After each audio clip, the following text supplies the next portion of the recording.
yang akan saya sampaikan adalah uraian singkat mengenai filsafat Stoa yang menjadi basis bagi buku Filosofi Teras yang akan kita bicarakan. Jadi pada dasarnya Filosofi Teras itu membahas mengenai filsafat Stoa dari segi praktisnya gitu ya, berupa tips-tips dalam menjalani kehidupan agar kita bisa bahagia. Itu isi dari buku itu. Tentu itu buku yang menarik. Saya juga membaca buku tersebut, Filosofi Teras, ditulis dengan enak dibaca ya. Nah, untuk materi yang akan saya sampaikan adalah menjadi semacam background dari nanti diskusi. Di sini saya membahas gagasan-gagasan filosofis dan etis dari filsafat Stoa gitu ya. Di buku itu tentu itu tidak dibicarakan secara cukup ketat gitu ya, karena memang ya tidak perlu sesuai dengan tujuan penulisan bukunya. Saya menyebut stoicisme, bisa juga kadang disebut dengan stoikisme gitu ya, stoikisme. Tapi itu saya pikir masalah pembahasa Indonesiaan itu sebagaimana biasa sering tidak ada patokan kita gitu ya. Jadi stoa, stoicisme, kadang disebut stoikisme gitu ya. Filsafat di tempat tidur. Nah, mengapa filsafat di tempat tidur? Kalau buku yang kita bicarakan Filosofi Teras, filsafat di teras, maka yang akan saya bicarakan ini atau saya memberikan judul materi saya filsafat di tempat tidur gitu. Nanti pada akhir presentasi saya akan menjelaskan apa atau mengapa saya menyebut stoicisme itu sebenarnya lebih tepat kalau dipahami sebagai filsafat di tempat tidur gitu ya. Ini oke. Nah, ini tema yang akan saya bicarakan ya. Kelihatan ya Pak Iwan ya, agenda ya. Kelihatan jelas, Pak. Ya, oke. Yang ini tema-temanya tentu ini tidak akan mendalam saya bicarakan. Saya akan membicarakan secara singkat saja mengenai konsep stoicisme ya. Lalu tokoh-tokohnya, konteks historis dan filosofisnya, mengapa stoicisme itu muncul ya. Lalu ada konsep mereka mengenai teologi, filsafat alam dan etika, lalu sikap apatia.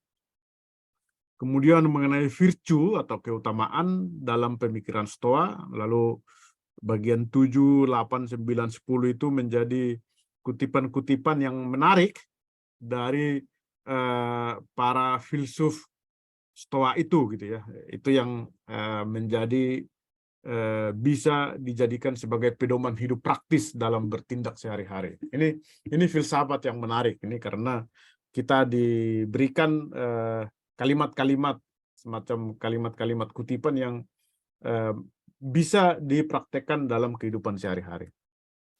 Oke ya, jadi stoicisme itu pertama sebuah paham filsafat praktis. Jadi filsafat praktis artinya filsafat yang membahas masalah-masalah praktis dan bisa diterapkan dalam kehidupan sehari-hari ya.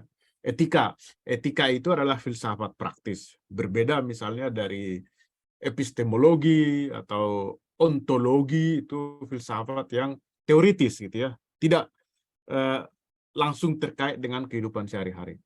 Nah, stoicisme atau stoa itu sebuah paham filsafat praktis dari Yunani atau Helenistik ya, dulu disebut Helenistik, Hellas, yang berusaha itu membuat kehidupan pribadi dan politik individu ya. Jadi individu dianggap di sini sebagai mikrokosmos ya. Kita individu itu adalah sebuah mikrokosmos, agar kehidupan individu ini sesuai dengan keteraturan alam semesta atau makrokosmos ya. Jadi tujuan etika Stoa itu adalah bagaimana agar individu itu hidup sesuai dengan alam, gitu ya. Hidup sesuai dengan alam semesta, makrokosmos. Itu gagasan inti. Nanti pada tokoh-tokoh pemikir seperti Marcus Aurelius dan lain-lain itu berusaha menarik implikasi-implikasi praktis dari gagasan inti ini, yakni kehendak untuk membuat diri kita identik atau harmonis dengan alam semesta. Jadi Stoa itu mengatakan bahwa kita akan bahagia kalau kita hidup sesuai dengan hukum alam, ya, law of nature.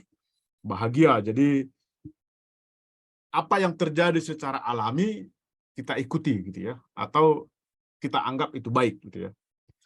Ketidakbahagiaan atau penderitaan, patos itu terjadi karena manusia tidak mengikuti hukum alam atau manusia memiliki kehendak ya, atau ego atau cita-cita atau ambisi ya, dan lain-lain ya. Lalu dengan ambisi itu dia mau atau tidak menerima apa yang terjadi secara alami begitu saja. Itu sebenarnya pengertian konsep stoicisme. Ini tokoh-tokohnya cukup banyak, terbagi biasanya dalam 3 periode ya. Ini pendirinya adalah Zeno, itu 336 sebelum Masehi ya, tokoh utamanya. Lalu ada Kleantes, Chrysippus, ini kita tidak perlu membicarakan ini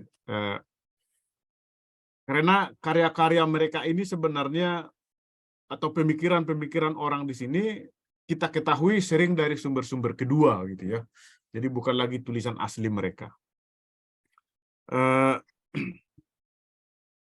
Tapi Stoa akhir yang paling terkenal itu adalah Seneca ya. Itu sudah mulai masuk Masehi.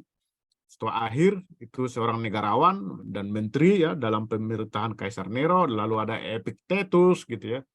Lalu yang paling terkenal tentu adalah Marcus Aurelius gitu ya, seorang Kaisar Roma ya dari tahun 161 sampai 180 yang sangat terkenal dan sangat baik dan sangat bijaksana. Jadi kita mengenal pemikiran Stoa itu banyak melalui karya Marcus Aurelius yang sangat terkenal itu.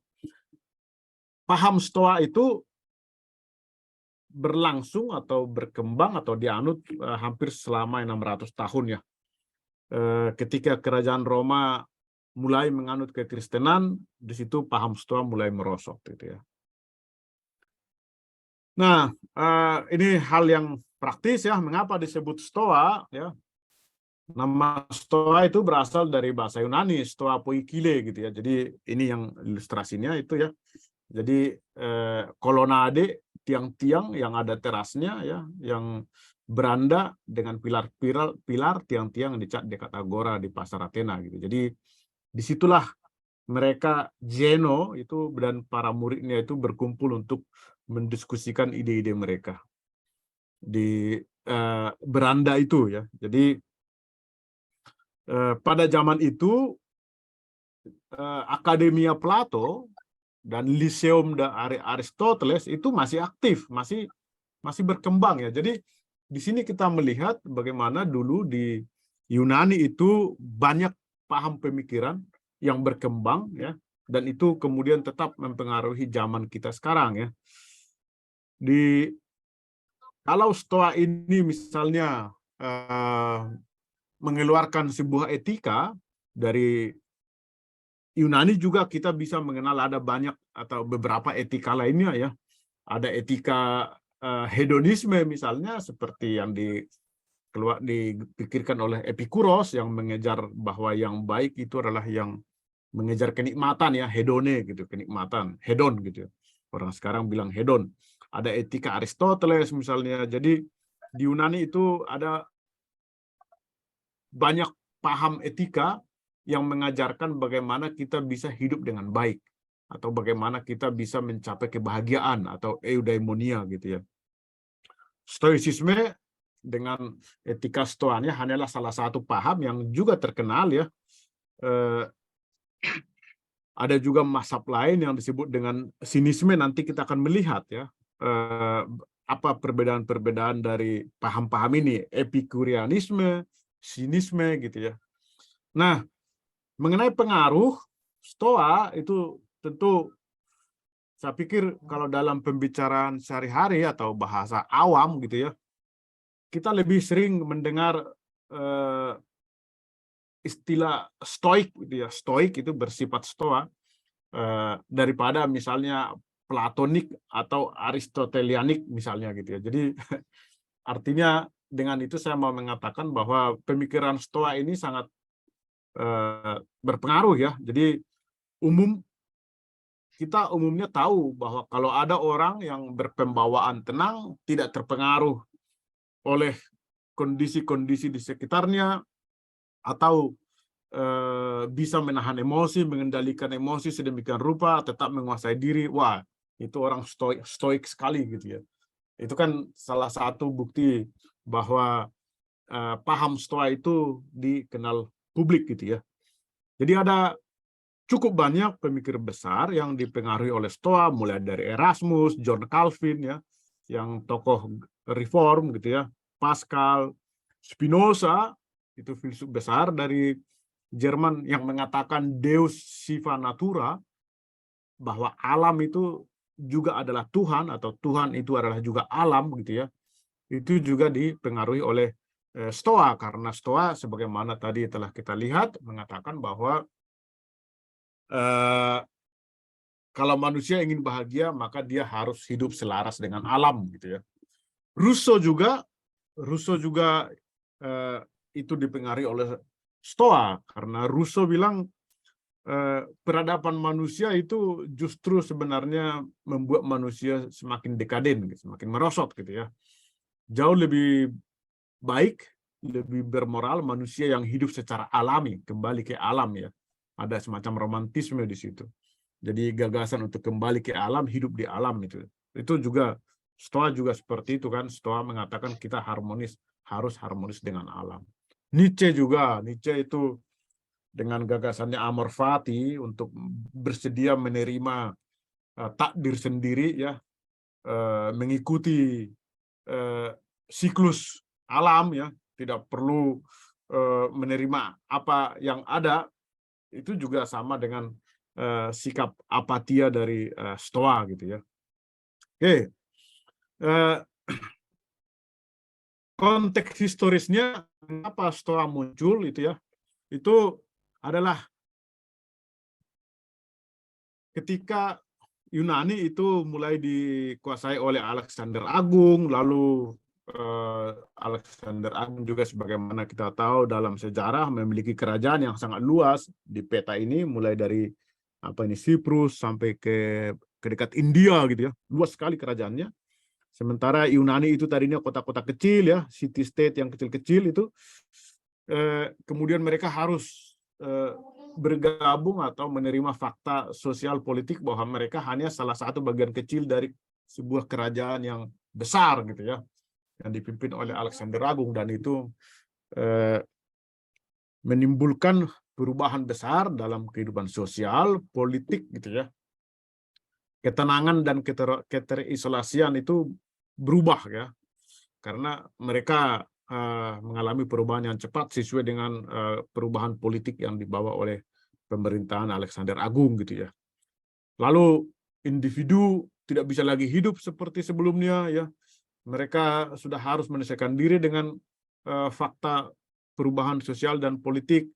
Lalu muncul pertanyaan ya.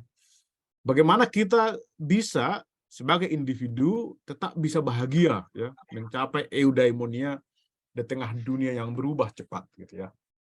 Itu pertanyaannya, bagaimana kita sebagai individu bisa berubah, bisa tetap mencapai kebahagiaan di tengah dunia yang berubah cepat seperti ini.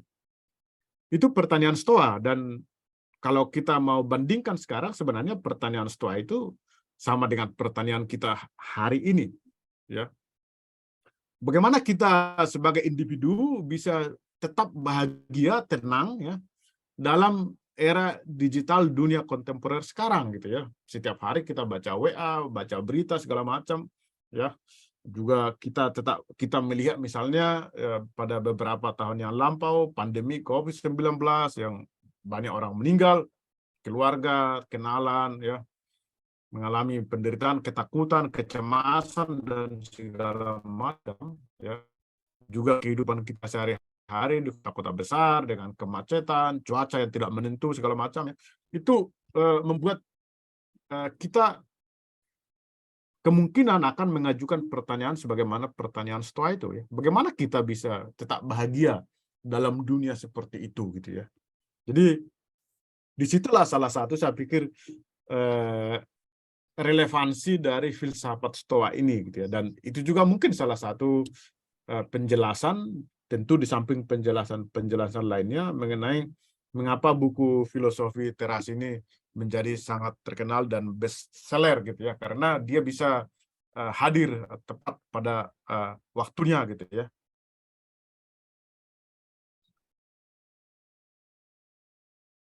Nah, jawaban tadi bagaimana kita bisa sebagai individu itu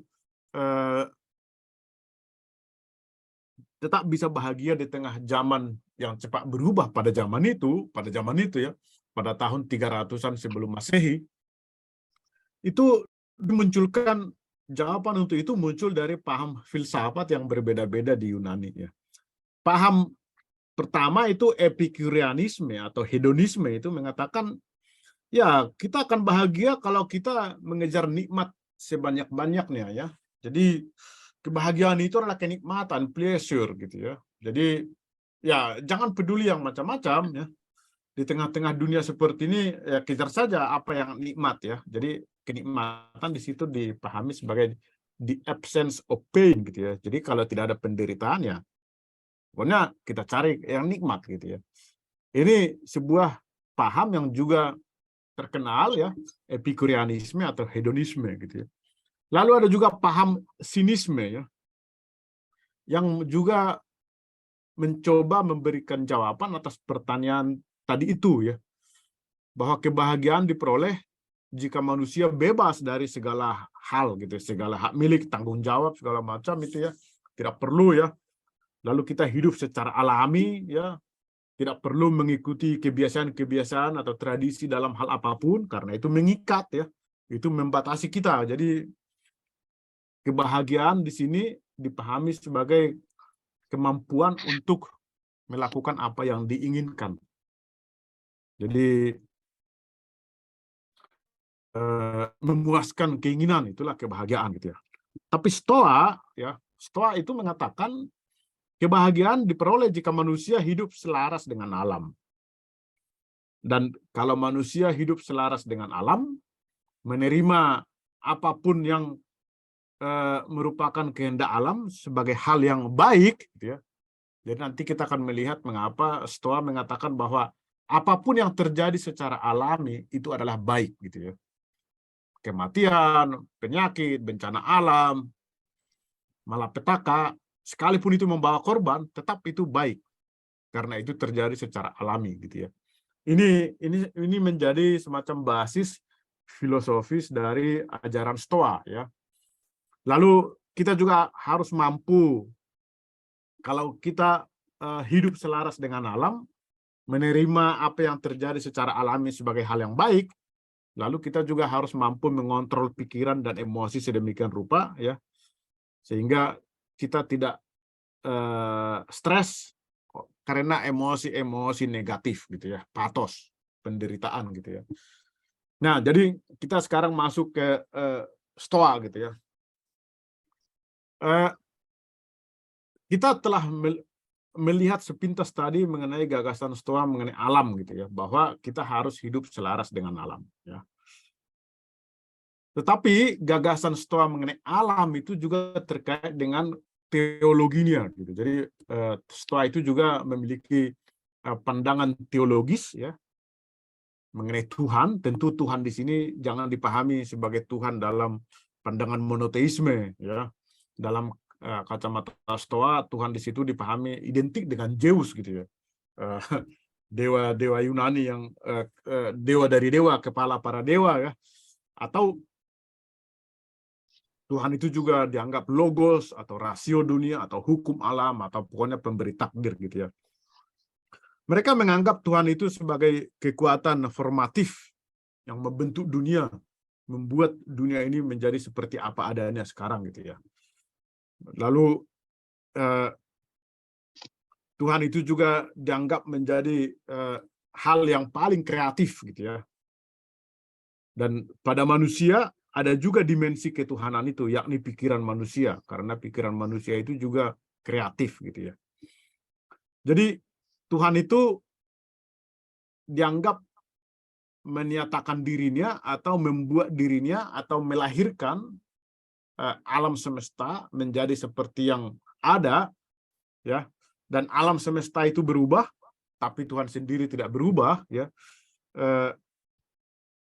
Dan karena alam itu dihasilkan oleh Tuhan, maka apa yang terjadi secara alami itu yang tadi bahwa bencana alam atau apapun itu, kalau itu terjadi secara alami, maka sebenarnya itu adalah baik gitu ya.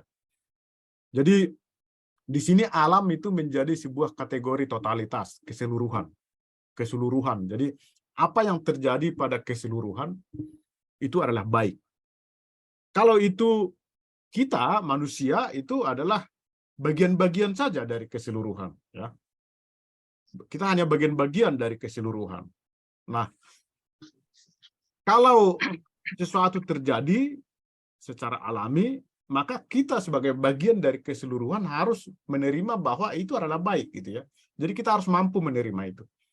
Segala sesuatu yang terjadi secara alami itu adalah baik bagi keseluruhan ya. Dan karena kita adalah bagian dari keseluruhan, kita harus juga menganggap dan menerima itu sebagai baik. Jadi itu bagian dari keselarasan dengan alamnya. Jadi di sini kita melihat tuntutan untuk menghilangkan ego atau kehendak atau ambisi atau cita-cita, karena itu justru sumber penderitaan ya. Itu harus dikatakanlah dihilangkan atau ditekan sedemikian rupa sehingga dengan demikian kita bisa mengidentifikasi diri kita dengan alam ya, dengan apa yang terjadi pada alam ya. Itu tadi filsafat ketuhanannya. Lalu filsafat alam, bagaimana mereka Stoa itu menganggap bahwa alam itu adalah manifestasi Tuhan gitu ya. Lalu dia juga mengatakan bahwa alam itu berproses secara siklis, berputar ya. Jadi semacam di sini ada sedikit gagasan Nietzschean yang mengatakan segala sesuatu akan kembali secara abadi gitu ya. Itu tadi kita sudah melihat bahwa karena berasal dari Tuhan, maka alam semesta ini teratur, ada order gitu ya. Apapun yang terjadi itu pasti baik ya. Tunduk pada hukum alam itu sama dengan tunduk pada Tuhan gitu ya. Karena mereka memahami alam itu sebagai manifestasi atau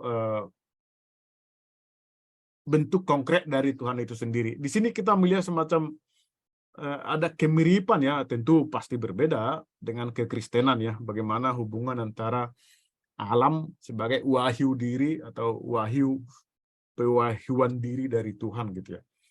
Nah, konsep ketuhanan tadi dan konsep filsafat alam itu menjadi basis bagi etika Stoa ya. Tadi kita sudah melihat bagaimana bahwa kebahagiaan tercapai kalau kita mampu hidup selaras dengan alam, harmonis dengan alam, mengikuti apa yang ditentukan oleh alam dan menganggap itu baik, karena itu adalah baik bagi keseluruhan dan kita adalah bagian dari keseluruhan itu ya. Itu menjadi basis bagi etika Stoa gitu. Jadi etika Stoa itu yang dibicarakan dalam buku Filosofi Terasini itu adalah basisnya konsep filsafat alam dan filsafat Stoa, filsafat teologi atau filsafat ketuhanan seperti tadi. Nah, jadi etika Stoa itu mengajarkan agar kita hidup harmonis dengan alam. Tidak seperti Epikurianisme yang mencapai kebahagiaan dengan cara mengejar nikmat, memuaskan ego dan keinginan. Stoa itu mencapai kebahagiaan tidak dengan menolak yang ilahi, melainkan mengidentifikasi dirinya dengan yang ilahi itu gitu. Dan kalau Epikurianisme menonjolkan ego dan keinginan, justru Stoa tidak, kebalikannya gitu ya. Dan karena manusia mengidentifikasi dirinya dengan yang ilahi atau berusaha, itulah yang disebut dengan keutamaan nanti, virtue, karena manusia harus mampu mengidentifikasi dirinya dengan yang ilahi, menganggap bahwa apapun yang terjadi itu adalah baik, ya. Itulah identifikasi itulah atau pandangan demikian itulah yang membuat manusia memiliki ketabahan menanggung penderitaan, gitu ya. Karena menganggap ya memang itu baik, ya. Jadi apapun yang terjadi itu adalah baik. Dengan demikian sekalipun kita menderita, sekalipun kita mengalami kesulitan, kita tetap kuat, ya. Kita tetap tabah dan sabar karena kita menganggap itu baik, gitu ya. Ini bukan sikap pasrah, ya. Nanti kita akan melihat ini bukan sikap yang pasrah, gitu ya. Jadi apapun yang terjadi tidak perlu mengeluh atau protes, gitu ya. Zeno dan Marcus Aurelius mengatakan kematian pun, ya, kematian diri sendiri atau kematian saudara kita atau siapapun itu bukan sesuatu yang jahat, itu sesuai dengan alam, gitu ya. Bencana alam yang menimbulkan korban pun malapetaka itu juga baik untuk keseluruhan, gitu ya. Dan kita sebagai bagian dari keseluruhan itu juga, kalau kita mampu mengidentifikasi diri kita dengan alam, kita juga harus menganggap itu baik, gitu ya.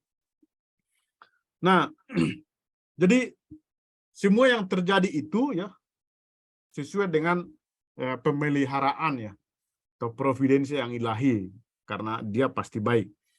Segala penderitaan itu juga pasti demi kebaikan, gitu ya. Itulah yang disebut dengan apati, gitu.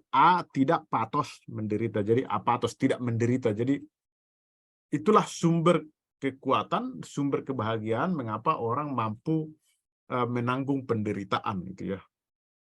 Jadi karena dia memahami bahwa semua itu baik, sekalipun saya sakit, sekalipun saya mati, gitu ya, sekalipun orang-orang terdekat saya mati, tetap itu baik, gitu ya.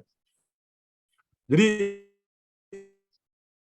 apati di sini bukan, mungkin ini yang kemudian kita kenal dengan apatis, itu bukan sikap yang tidak peduli atau masa bodoh, gitu ya, tapi sikap untuk kebal atau tabah dalam penderitaan. Dan dengan demikian, kalau kita menerima apapun yang terjadi itu baik karena itu sesuai dengan yang keseluruhan, ya, maka pikiran kita tidak gelisah lagi, ya. Kita menjadi bisa hidup tenang, tidak ada lagi ataraksia, gitu, undisturbed, gitu ya, tidak, jiwa kita menjadi tenang karena menganggap ya itu semua baik, gitu ya. Lalu itulah kunci kebahagiaan, kemampuan untuk menerima itu, gitu ya. Oke. Nah, ini jadi dalam Stoa itu yang dikatakan bahwa keutamaan adalah, ya, atau virtue atau arete dalam bahasa Yunani, ini juga sebuah konsep penting, ya, bahwa segala sesuatu memiliki keutamaannya sendiri, ya. Pada etika Stoa, ya, keutamaan itu adalah kalau manusia mampu hidup sesuai dengan alam, ya. Jadi itu tadi, mampu hidup according to nature, gitu ya, sesuai dengan alam. Semakin manusia mampu mengidentifikasi diri dengan alam, sebagaimana kita lihat dari renungan-renungan dari Marcus Aurelius, ya, maka ia akan semakin bahagia dan semakin berkeutamaan, ya. Dan ini tidak mudah, ya. Ini tidak mudah, dan dari tulisan-tulisan Marcus Aurelius kita lihat bahwa dia mampu mencapai apa yang dituliskan dalam bukunya itu, To Himself, gitu ya. Itu judulnya To Himself, itu refleksi-refleksi diri. Itu keutamaan itu dicapai dengan latihan praktis yang keras, gitu ya, disiplin, ya, melatih diri dalam berbagai hal sehingga kita bisa tidak menonjolkan ego kita, gitu ya, tidak memahami apa yang di luar kendali kita itu ya memang sudah seperti itu, gitu ya, menganggap itu baik, gitu ya. Lalu dengan demikian kita bebas dari emosi-emosi negatif, gitu ya. Nah, kemudian kita masuk sedikit demi sedikit dengan latar belakang tadi ke ajaran etika dari Zeno, gitu ya, atau etika, atau juga sebenarnya ini juga bisa disebut dengan epistemologinya atau theory of knowledge, gitu ya. Zeno itu mengatakan perception is an impression on the soul gitu ya. Jadi ini basis yang sangat mendasar ya pada ketika Stoa ya. Dia mengatakan bahwa apa yang kita persepsi bukanlah fakta itu sendiri, melainkan kesan-kesan jiwa pikiran kita atas fakta gitu ya.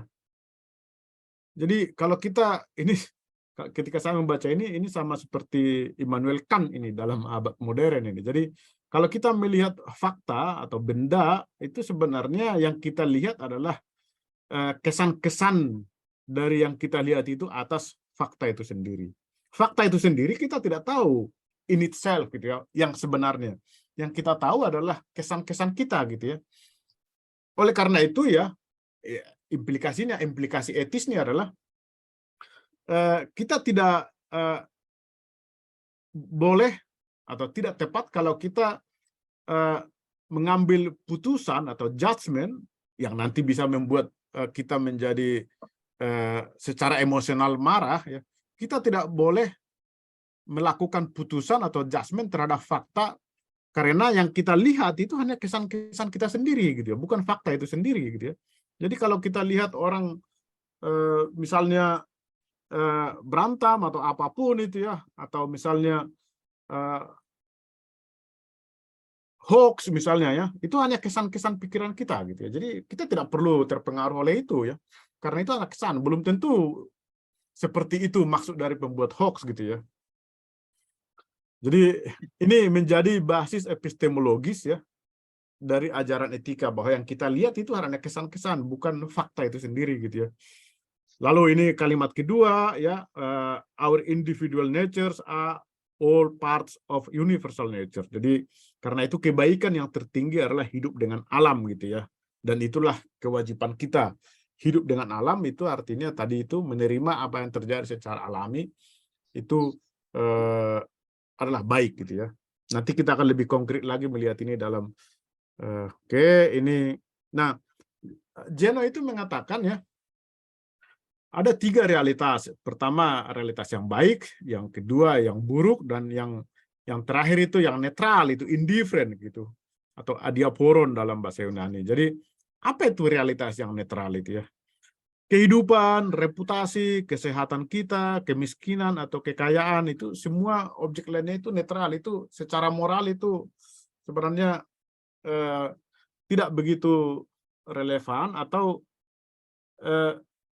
jadi kalaupun misalnya kita sakit, kita tidak perlu kecewa kalau kita sakit gitu ya, atau kalau kita miskin kita tidak perlu kecewa kalau kita miskin, karena hal-hal itu adalah netral. Yang membuat itu bermasalah adalah pikiran kita gitu ya. Itu tadi, padahal yang kita tahu adalah kesan-kesan gitu ya. Jadi pikiran kita itu, nanti Marcus Aurelius yang mengatakan itu lebih konkret lagi, pikiran kita itulah yang sebenarnya menjadi sumber masalah ya. Kita melakukan judgment kepada fakta-fakta di sekitar kita ya, atau kepada peristiwa di sekitar kita, dan itu kemudian dari pikiran juga ya. Dan itu yang menjadi masalah sebenarnya. Jadi masalah itu ada pada pikiran kita. Kalau fakta-fakta itu sendiri netral gitu ya. Misalnya ada kebakaran gitu ya, atau ada orang jatuh ya, itu netral itu. Tapi kita menilai dengan pikiran kita. Lalu itu menjadi tidak netral, itu menjadi kita anggap buruk, dan secara emosional kemudian kita terganggu ya. Jadi seperti itu dia yang disebut dengan netral itu. Fakta-fakta itu sendiri sebenarnya tidak mengatakan apa-apa. Itu hal yang biasa atau hal yang terjadi secara alami. Misalnya orang sakit atau apa misalnya gitu ya. Tapi dengan pikiran ya, kita menilai sedemikian rupa, lalu itu melahirkan emosi negatif dalam diri kita. Patos gitu ya. Karena itu nanti Marcus Aurelius mengatakan hati-hati dengan pikiranmu gitu ya. Karena itulah sumber masalah gitu ya. Oke. Ini dari Epictetus. Epictetus itu tadi sudah kita lihat ya. Nah, apa yang perlu di sini adalah ini yang menarik ini ya. Some things are up to us, some things are not up to us. Jadi kita perlu melakukan distingsi dalam kehidupan kita. Apa yang tergantung pada kita dan apa yang tidak tergantung pada kita. hal-hal yang tidak tergantung pada kita nggak perlu ambil pusing. Buat apa? Nggak ada gunanya. Ya, misalnya hoax atau gosip mengenai diri kita, opini orang lain terhadap diri kita, ya, jodoh, kematian, cuaca, kemacetan lalu lintas, ya, itu kan tidak tergantung pada kita. Tidak ada gunanya kita memikirkan itu atau stres gara-gara itu. Nggak ada gunanya. Karena itu hanya memperburuk emosi kita, membuat kita menjadi tidak bisa mencapai ataraksia, ya.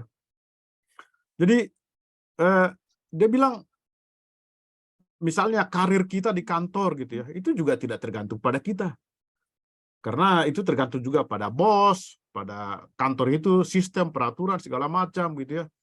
Kesehatan kita juga mungkin tidak tergantung pada kita. Tidak tergantung, karena itu juga tergantung dari makanan yang kita makan, ya, cuaca, polusi gitu ya. Jadi kita nggak perlu memusingkan itu.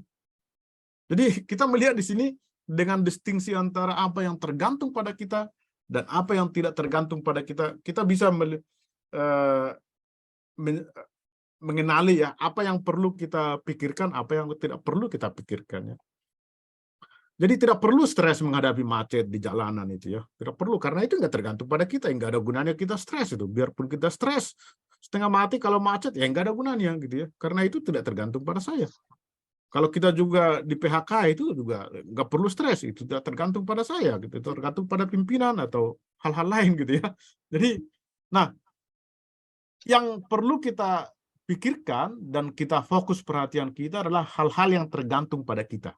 Yakni pikiran dan kehendak kita, itu yang harus kita pikirkan. Jadi kita harus mampu mengendalikan, mengontrol, ya, pikiran kita, rasio.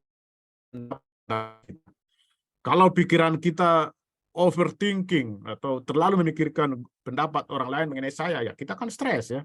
Kita menjadi baper gitu, gelisah gitu, menjadi tidak bahagia lagi gitu, ya. Jadi kita harus mampu, misalnya apa yang bisa kita kehendaki dan tidak kita kehendaki, itu kita harus sungguh-sungguh mampu mengendalikan itu. Tapi mengenai kalau kita digosipin orang, kalau kita misalnya dikata-katain orang, atau ada hoax mengenai kita, atau itu tadi cuaca atau kematian atau jodoh dan lain, itu tidak tergantung pada diri kita, tidak tergantung, tidak di bawah kendali kita, karena itu tidak ada gunanya memikirkan itu.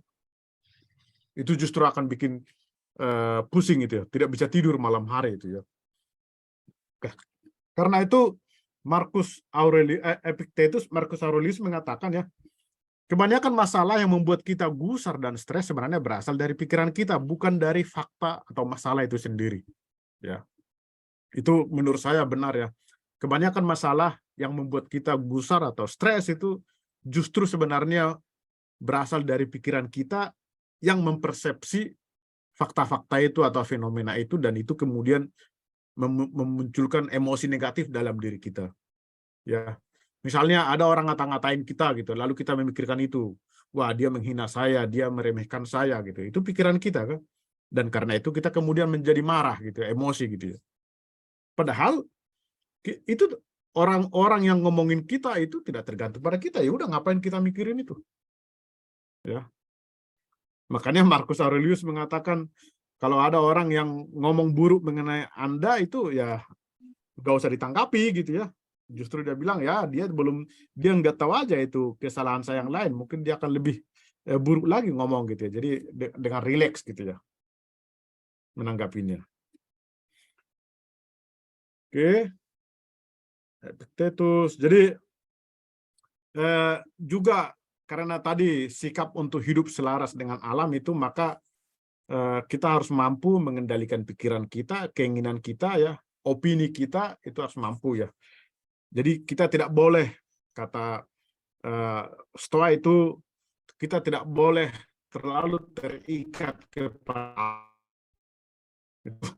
itu menurut itu mungkin salah satu ajaran yang keras, ya. Kita tidak boleh terlalu terikat, attach kepada apapun. Bahkan dia bilang, kau harus berhenti mengagumi pakaianmu, atau sebab kalau ada orang mencuri itu nanti kau akan kecewa gitu, ya. Kau harus juga berhenti mengagumi kecantikan istrimu, nanti kau akan marah kalau dia melacur misalnya gitu. Sampai seperti itu ya. Jadi menjaga diri gitu ya. Dengan cara itulah kita bisa mencapai yang disebut dengan autarki, self sufficiency, kecukupan diri, otonomi, karena kita tidak tergantung pada orang lain ya. Dia bilang misalnya, kalau kau mencium anakmu atau mencium istrimu, katakan kepada dirimu bahwa yang kau cium itu hanyalah manusia gitu ya. Sehingga kalau mereka mati, kau juga tidak akan stres gitu ya. Tidak akan sedih gitu ya. Jadi itulah kerasnya filsafat Stoa gitu ya.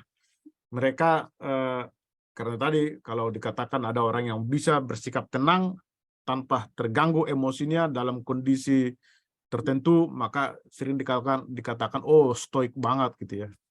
Nah, seperti itu dia. Jadi dalam hidup ini kan kita memiliki banyak hal ya, properti, macam-macam hak milik ya, dan itu membahagiakan kita. Tetapi kalau menurut ajaran Stoa itu nggak baik, sebab kalau nanti kita terlalu attach kepada hal-hal itu dan hal-hal itu rusak atau hilang atau lenyap, maka kita menjadi tidak bahagia gitu ya. Jadi kita nggak perlu terlalu terikat pada apapun gitu ya. Kita dengan itulah kita bisa melepaskan diri ya, hidup dengan tenang gitu ya, karena tidak terikat pada apapun. Kalau itu terjadi, misalnya anak Anda mati, semoga tidak ya, atau istri pergi kawin dengan atau suami dengan laki-laki lain, semoga juga tidak. Ya, tapi kalau Stoa ya tidak apa-apa. Ya, memang itu mungkin yang terbaik bagi keseluruhan gitu ya. Jadi ada semacam berusaha untuk tidak memiliki perasaan yang posesif gitu ya terhadap apapun gitu. Itu kunci kebahagiaan. Nah, itu dari Marcus Aurelius ini, bahwa it is not things that trouble us but our judgment about things gitu ya. Jadi pikiran kita itu sangat menentukan kebahagiaan kita ya. Jadi dia bilang tadi sudah disinggung bahwa masalah itu sebenarnya tidak terletak dalam fakta atau kejadian di luar diri kita, melainkan pada pikiran kita sendiri mengenai fakta itu ya. Kalau ada orang misalnya marah-marah kepada kita ya kita bisa kita bisa mengatur diri kita, pikiran kita, bagaimana kita harus mempersepsi itu. Ya. Kalau kita menganggap itu ya biarin aja, Anda sendiri misalnya yang bodoh atau apa, bisa juga ya. Jadi kita selalu bisa memilih bagaimana pikiran kita harus bertindak, merespons gitu ya. Kalau kita tidak bisa mengendalikan, mengatur pikiran kita dalam mempersepsi fakta, maka itu akan mempengaruhi emosi kita. Ya. Jadi di sini pikiran kita itu selalu terikat dengan perasaan atau emosi gitu ya. Kalau ada misalnya peristiwa atau keluarga sakit atau apapun gitu ya, kita bisa mengatur emosi kita sebenarnya sehingga atau mengatur pikiran kita sehingga kita tidak sampai terlalu bersedih misalnya, atau kalau dalam Stoa tidak sedih mengenai hal itu ya, menganggap itu sebagai hal yang wajar gitu ya. Jadi pikiran kita lah yang sering membuat kita menderita, dan bukan peristiwa itu sendiri, bukan fenomena itu sendiri gitu ya. Fenomena itu sendiri sebagaimana tadi sebenarnya adalah netral. Itu sebenarnya netral. Kalau ada saudara sakit atau keluarga sakit, meninggal atau bencana alam atau itu netral gitu ya. Tapi pikiran kita mempersepsi itu sedemikian rupa, dengan berbagai cara, lalu itu menimbulkan atau menimbulkan kemarahan dalam diri kita. Kalau menurut Marcus Aurelius, enggak, Anda bebas, Anda harus mengontrol pikiran Anda sehingga Anda jangan disedihkan oleh hal-hal itu gitu ya. Karena itu dia mengatakan, ini kalimat-kalimat bagus dari Marcus Aurelius, ini 1 menit lagi ini, choose not to be harmed and you will not feel harm gitu. Jadi kita bisa memilih tidak merasa dilukai, lalu dengan demikian kita tidak dilukai gitu ya. Lalu ini, what stands in the way becomes the way, the obstacle is the way gitu ya. Jadi ini juga contoh ya, kita tidak perlu stres kalau ada hal yang menghambati jalan kita, kira-kira seperti itu ya. Itu justru kita harus memanfaatkan itu. Ini tentang persepsi pikiran ya, bagaimana kita merespon melalui pikiran kita fakta-fakta yang terjadi. Misalnya kalau ada jalanan macet ya, kalau kita di macet kita bisa, itu kan hambatan ya. Tapi kalau menurut Marcus Aurelius itu justru jalan gitu ya. Ya misalnya kita bisa menggunakan momen kemacetan itu untuk mendengarkan kuliah-kuliah di YouTube atau apa gitu. Banyak hal yang bisa kita lakukan dari kemacetan itu ya, dalam kemacetan itu. Jadi justru di situ kita harus mampu mengatur pikiran kita dalam merespon, mempersepsi fakta atau fenomena yang kita hadapi.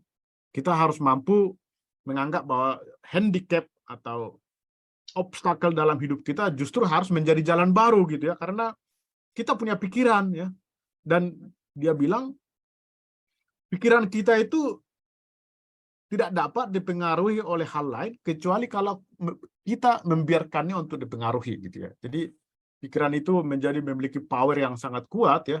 Dia bisa menentukan eksistensi kita.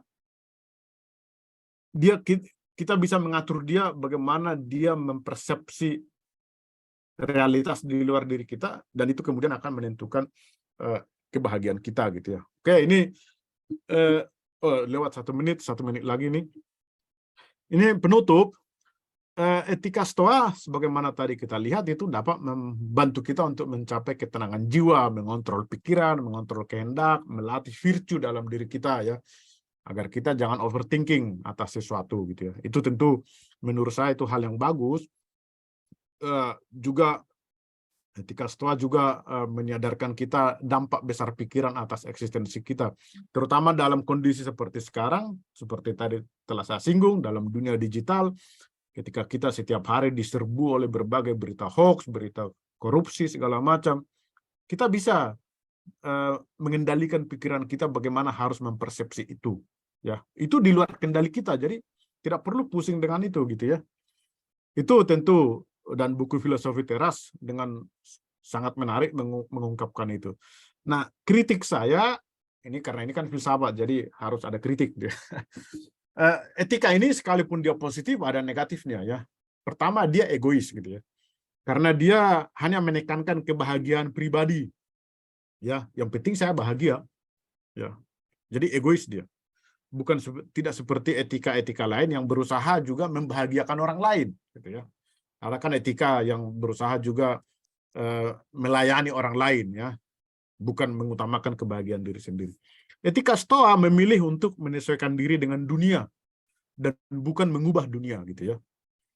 Jadi misalnya di tengah masyarakat yang koruptif atau rezim totaliter ya, misalnya etika Stoa itu lebih memilih untuk mengusahakan kebahagiaan pribadi, yang penting saya bahagia gitu ya.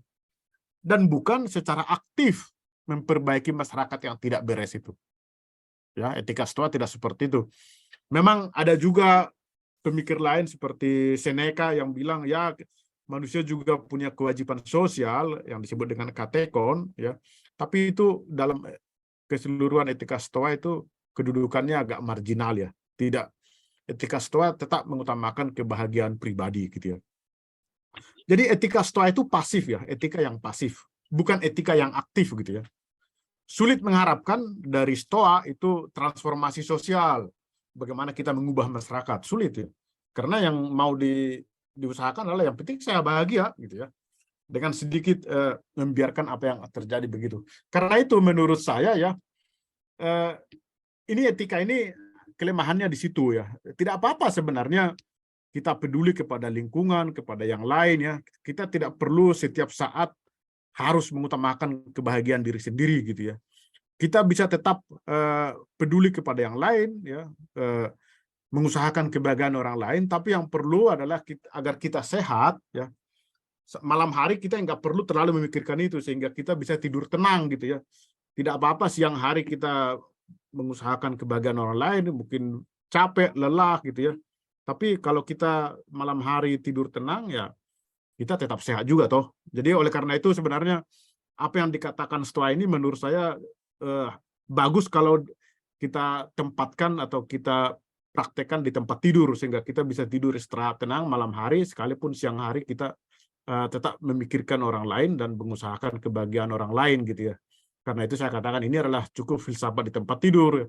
Tidak perlu ini dalam kehidupan kita sehari-hari kita seakan-akan dalam tanda kutip ya apatia atau sedikit masa bodoh kepada pihak lain atau orang lain gitu. Nah itu sedikit uraian saya mengenai filsafat Stoa. Saya akhiri di sini. Maaf terlambat 5 menit. Terima kasih. Dr. Fitzgerald Kennedy Sitorus, 1 jam yang sangat berharga. Kita sudah menjalani 23 abad dengan begitu cepat, dari Zeno, Citium, ada Seneca, ada Marcus Aurelius, ada Epictetus, sampai ke Spinoza, sampai Pascal. Kita sudah bicarakan konteks historisnya, apa itu eudaimonia yang juga jadi kebutuhan pada saat itu, juga pada saat ini.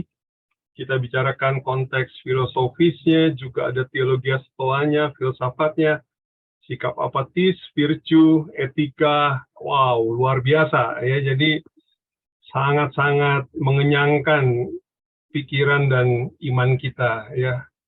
Sebagai penanggap pertama, saya minta Rindu Nandani dari peserta kita yang masih semester 2, tentunya Pak Fitz biasa menghadapi mahasiswa, tetapi sekarang mahasiswa IPB, Pak, yang juga suka menulis dan juga punya keperluan terhadap filsafat alamnya Stoa karena dia pertanian. Ya, tapi Andin akan memperlengkapi kita dengan pengamatan-pengamatan yang dia lakukan di dalam kehidupan milenial. Buat rekan-rekan lain yang akan berinteraksi, saya persilahkan bisa dengan raise hand atau dengan chat.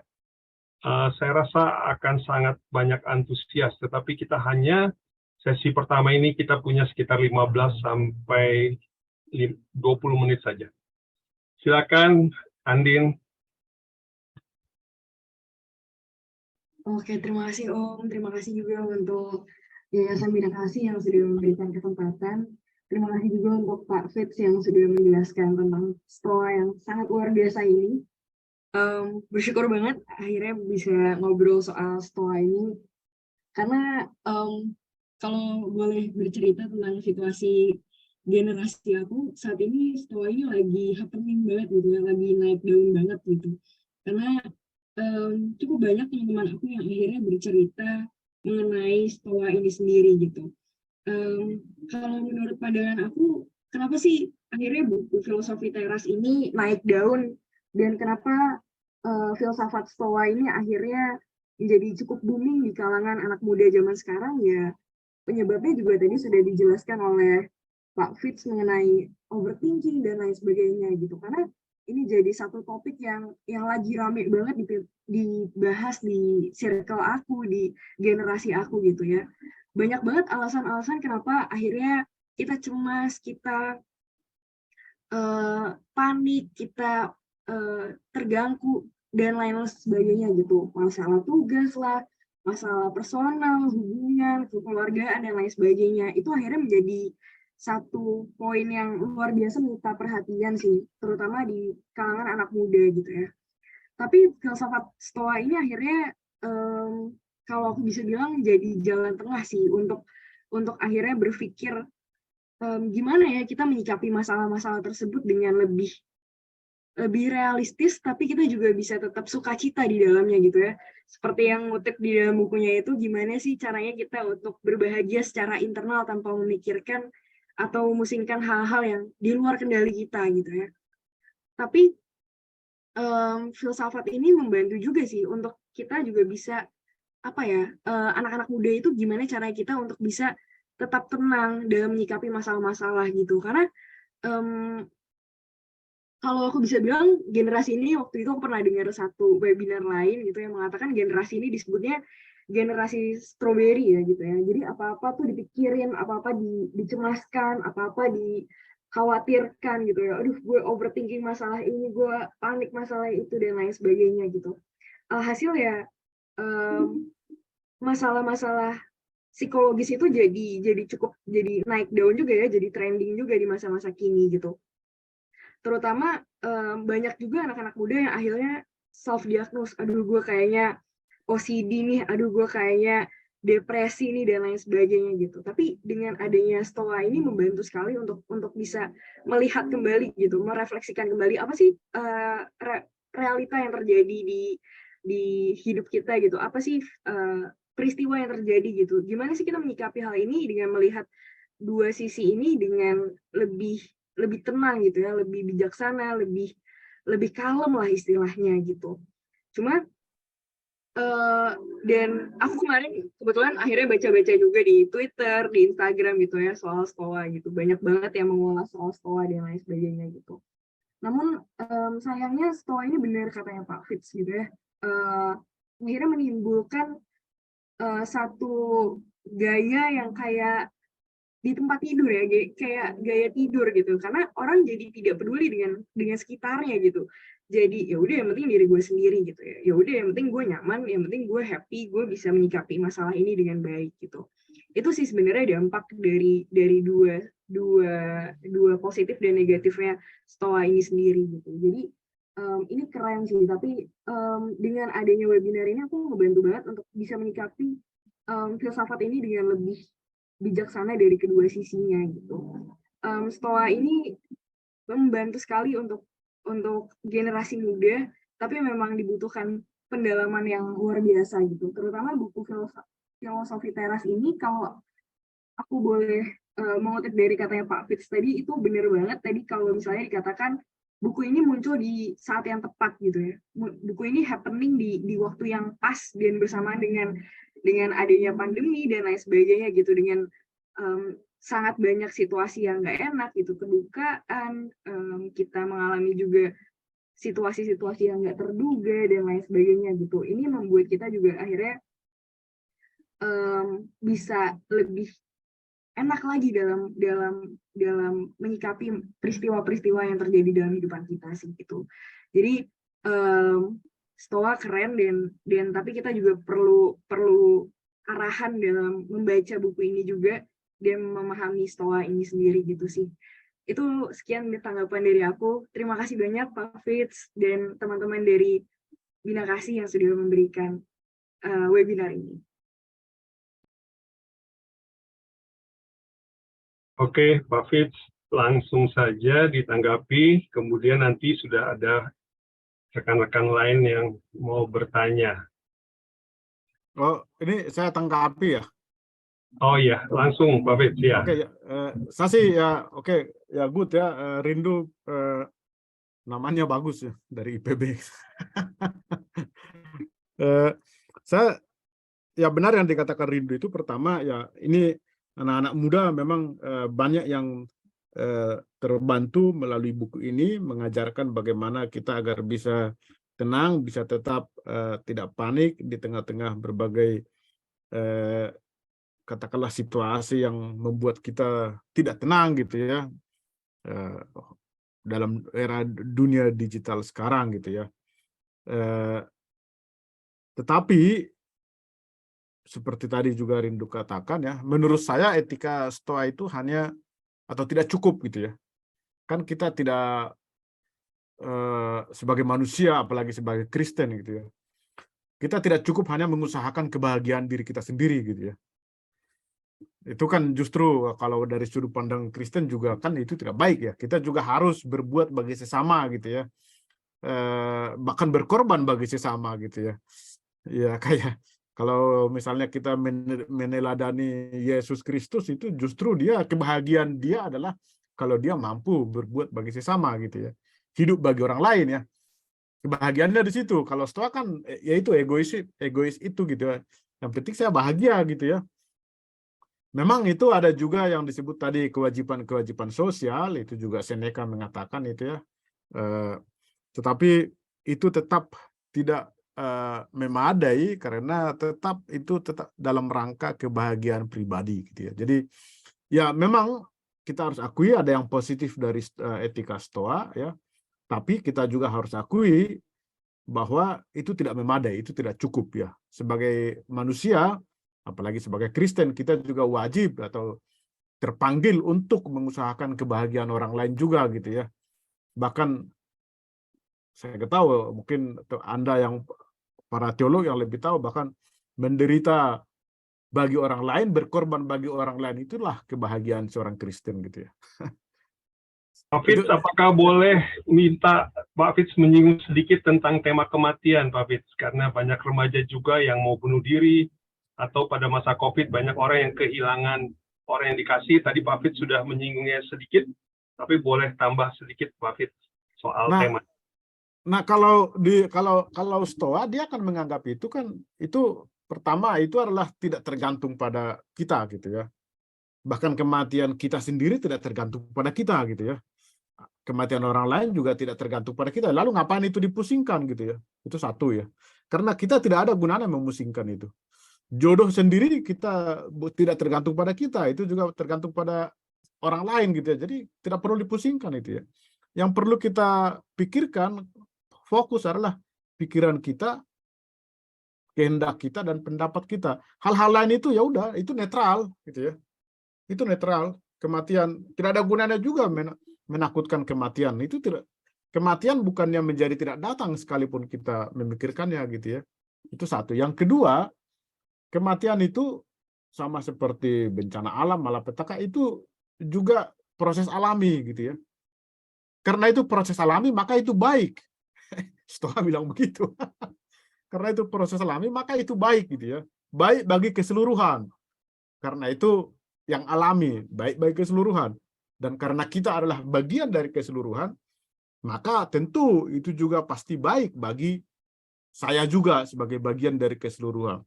Keutamaan yang dituntut dari kita adalah agar kita mampu memahami itu. Dengan rasio kita mampu menerima dengan pikiran kita. Jadi kalaupun ada keluarga atau saudara yang meninggal, semoga itu tidak terjadi. Stoa bilang, ya itu tetap baik, tidak perlu bersedih. Ya, karena itu adalah demi keseluruhan. Itu justru sikap untuk selaras dengan alam itu. Jadi memang kalau ini bisa kita jalankan ya, saya pikir-pikir ya memang kita mungkin akan bahagia ya. Karena kita tidak akan dipusingkan oleh yang sakit lah, yang macam-macam lah. Kalau macet juga setiap hari juga kita menghadapi kemacetan juga nggak perlu pusing gitu ya. Jadi ya itu yang menurut saya yang bisa saya katakan ya.